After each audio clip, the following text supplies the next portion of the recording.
Welcome back to GA Fan TV. This is the instant match reaction after Kerry have beaten Monaghan by a scoreline of 3-16 to 14 points. A comfortable, comprehensive win in the end for the All-Ireland champions. They get their first league win of 2023, and it comes against the Farney men in, of course, Killarney. And a big win in the end for Kerry. Look, I suppose after that, the defeat to Donegal last week, there maybe were some question marks over some of the, fringe players, the likes of your Dara Roaches, your Killian Spillans and everything else, Tony Brosnan, for example. But I think a lot of lads really did step up to the plate today, and a very comfortable result from Kerry. Certainly a lot more comfortable than what people had have expected, if I'm being perfectly honest. And, it shows that, look, Kerry looked a lot sharper in this game. They were quicker.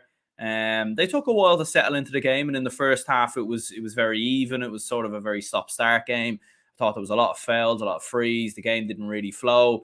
But the more the game went on, the more Kerry looked very, very comfortable indeed. And to think Kerry are without a lot of their starting players. I mean, Paddy Clifford came off the bench and looked like he hadn't been away at all. He scored 1-1 and he looked brilliant. But to be without David Clifford, to be without Paul Gainey, to be without a lot of players who would normally be in and around the side, to be without those players, Paddy Clifford not starting, for example, for them to look as good as they did, I thought was very, very impressive. Now, they did have a lot more men back. I mean, you're looking at that full back line of Tom O'Sullivan, Jason Foley, Graham O'Sullivan. I mean, that was their full back line in the All-Ireland final last year. You probably still have Gavin White to come back into the half-back line, but you've obviously Tyke Morley, Paul Murphy. So, generally speaking, Jack Barry in midfield as well. Kerry looked very, very solid, all across the field there, and certainly had more men back than last week. But yeah, a lot of men stepping up. I mean, Donald O'Sullivan won man of the match on TG Cahir, and I can't really disagree with it. 1-3, brilliant goal towards the end of the game. But he was a real outlet, wasn't he? And a real sort of towering full forward, if you want to say that. Obviously playing a corner forward, but he was getting into the right spaces at times, catching high balls, and he was just causing a lot of problems for Monaghan, and his work off the ball as well was very good to see. And, I suppose from a Kerry perspective this is the time in the league where you're going to test out, you're going to try out younger players, try out new players. And I felt like the likes of Donald O'Sullivan really put his hands up today and said to Jack O'Connor, I'm going to make a difference. I'm going to be there, part of the squad when championship matters. And I thought he was very good. Dara Roach at 1-2. Good performance from him before he obviously gets substituted. Tony Brosnan with 4 points. Adrian Spillane, I thought, was very good as well. Was almost playing as a midfielder at times, I felt. But again, he was doing a lot of great work up and down the pitch. Micheál Burns good as well. And interesting to note with Kerry as well is that they kept a lot of... you can still see that those defensive principles are still there from a Kerry perspective. And I think, not only are Kerry a massive threat in terms of their attack when David Clifford comes back, when Paul Gainey maybe comes back, Paddy Clifford starts, starting again. But defensively, they're just very, very hard to break through. I mean, Donegal beat them last week, but Donegal beat them, I think, with 13 points in the end. Monaghan here scored 14 points, and it's very hard to get in behind this Kerry side. They were really, really well organised. And, Monaghan didn't, from what I remember, didn't have any goal chances, never really got in behind them. And you knew once Kerry built up a 6-7 point lead that Monaghan just weren't going to come back in this game. And it was more about damage limitation more than anything else.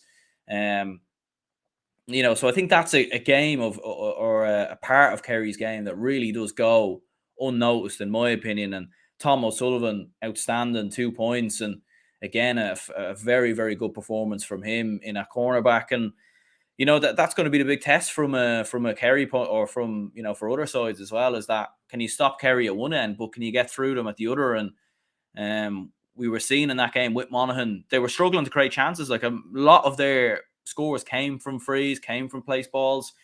And they struggled to sort of get in behind. I mean, Conor McCarthy hit 6 points, but a majority of them were from place balls. Outside of that, their forwards didn't really have too much of an impact. Like Shane Kerry wasn't really in it. O'Hanlon, to be fair, scored 3 points. Micheál Bannigan with 2. But generally speaking, from a Kerry perspective, or from Monaghan, they didn't really create enough, but they weren't afforded to. And I think that has to go to how well defensively set up Kerry were. And, once they get the goal at the start of the second half, you could see even when Paddy Clifford comes on as well, like the fluency was back in Kerry's game.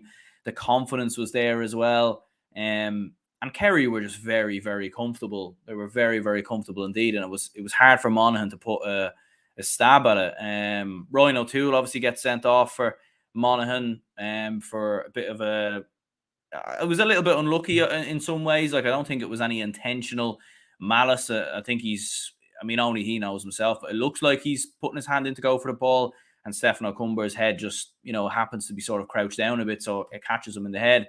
Is the right decision, but it's one of them where there's not a huge amount of malice, and it's just one of those things that happen, unfortunately. I mean, what you would say is with O'Toole, he didn't really contest the red card too much. The Monaghan players didn't really contest it either, so you'd probably say then that it was the fair decision when you see that. And I think from a Monaghan perspective, to lose by 11 points is the big disappointment here, because in the National Football League, Division 1, all the divisions, how many times does it go down to score difference? And Monaghan have stayed up so much down the years through score difference. This is a big hit on score difference. They're at what, minus 13 now, having lost 2 points to Armagh last week. And that's what it can boil down to. I think Monaghan stayed up with score difference last year, from what I remember. Kildare went down because of score difference. So it does matter. And I think, you'd look at it and think, well, when they got that red card, I think they only conceded 1-2 or 1-3 after that. Kerry were 10 points up, but at that stage, it finishes by 11 points, even after Donald O'Sullivan gets the final goal. But you were still looking at it and thinking, from a Monaghan perspective, that will be the big disappointment, is that they weren't better defensively set up. They didn't try they should have tried to contain Kerry more, because look, losing to Kerry isn't the worst result in the world, even without Kerry having their strongest 15 available. But when you lose by 10 plus, not only does it do a big hammering and confidence and it's a defeat, but score difference could be vital for Monaghan if they are to stay in the league.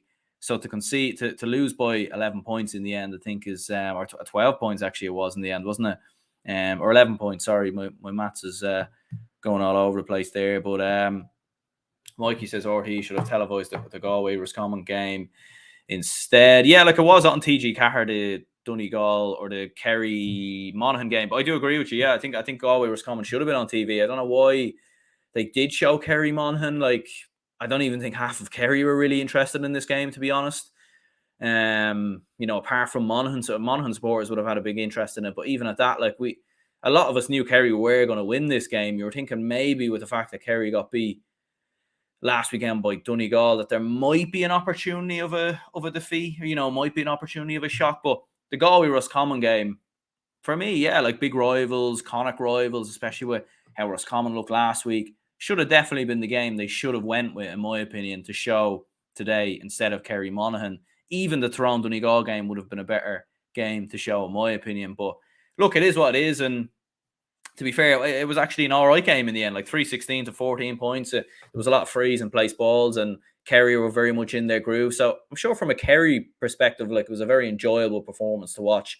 So I don't think they'll be, I don't think people will be too disappointed. But I think the Galway Roscommon game was 7 points to 5 at half time. So probably not the most entertaining game from looking at it there. But look, that it is what it is. But in the end, Kerry getting the victory. So big result for Kerry. Commiserations for Monaghan. A lot to work on from their perspective. Relegation does look very likely. However, they did face Armagh and Monaghan in their opening two, or Armagh and Kerry in their first two games, which is a tough way to start your National Football League campaign. So you won't rule out Monaghan just yet, but certainly relegation does look very likely. And for Kerry, back in the mix now, fighting upwards and onwards to maybe possibly getting another league final and win the league once again. And Paddy Clifford coming off the bench. Still have Sean O'Shea actually to come back, another player I forgot to mention. So plenty of players and men still to come back from a Kingdom perspective. Hit the like button and subscribe. I'll be going live literally straight after this video for the Armagh and Mayo live watch along. Literally going to be going live straight after this finishes. So make sure to get over there and have a look. Armagh and Mayo looking set to be an absolute tussle. We're reacting to all the scores from up and down the country as well. I mean, so much happening all around the place. So we'll be trying to update ourselves with everything that's going on. So make sure to get yourself over there in a couple of minutes. The stream is already up there. So just switch off this video and go over there. And yeah, I'll see you all in a few. So big result for Kerry, and I'll see you all later.